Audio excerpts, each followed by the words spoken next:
అబ్బా! కాకరకాయ కూర చేదు అన్న వాళ్ళకి కూడా చాలా ఇష్టంగా తింటారు. అసలు ఆ కాకరకాయ చేదనేదే ఉండదు. బుడ్డగా ఉంటాయి. సో, మనం 4-6 పీసెస్ అయితే కట్ చేసుకోవచ్చు. చిన్న సైజ్ అయినా, పెద్ద సైజ్ అయినా. నీట్‌గా వాష్ చేసుకోవచ్చు. ఎలాంటి పీల్ కూడా తీసుకోవాల్సిన అవసరం లేదు. ఇంకా గింజలతో కూడా వండుకోవచ్చు. బట్ ఎక్కువ తినలేని వాళ్ళు గింజలు కూడా అవాయిడ్ చేసేయొచ్చు. ఇంకా ఒక 2-3 ఆనియన్స్ అయితే పెద్ద సైజ్ తీసుకొని మసాలా అయితే చేసుకున్నాను. ఇంకా స్టవ్ వెలిగించి స్టవ్ మీద ఒక పాన్ పెట్టి పాన్‌లో కొంచెం ఆయిల్ వేసిన తర్వాత ఆనియన్ పేస్ట్ కూడా యాడ్ చేసుకోవాలి.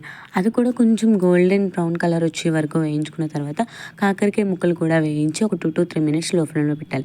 తర్వాత కొంచెం కల్లుప్పు, కొంచెం పసుపు వేసి ఒక్క 5 మినిట్స్ అలా లో ఫ్లేమ్‌లో పెట్టి మూత పెట్టి వదిలేస్తే బాగా మగ్గిపోతుంది.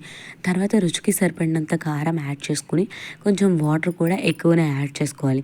ఎందుకంటే కనుక మనకి ముక్క మెత్తగా ఉడికితేనే చికెన్ కర్రీ అంత టేస్ట్ అయితే ఉంటుంది. సో, ఫైనల్లీ ఒక 5-6 మినిట్స్ నేను లో ఫ్లేమ్‌లో పెట్టి అలానే వదిలేసాను. మూత తీసి చూసేసరికి స్మెల్ నిజంగా చాలా బాగుంది. కర్రీ కూడా చాలా బాగుంది. టేస్ట్ అయితే నెక్స్ట్ లెవెల్ అని చెప్పొచ్చు. ఈ కాకరకాయ కర్రీ ముందు ఎలాంటి కర్రీ కూడా పనిచేయదు. వేడి వేడి అన్నంలో వేడి వేడి కర్రీ వేసుకుని తింటే చాలా బాగుంటుంది. మీరు కూడా ట్రై చేయండి. ఆ కాకరకాయ వచ్చేసి హెల్త్‌కి చాలా మంచిది. ఎస్పెషల్లీ షుగర్ పేషెంట్స్‌కి. Thank you so much.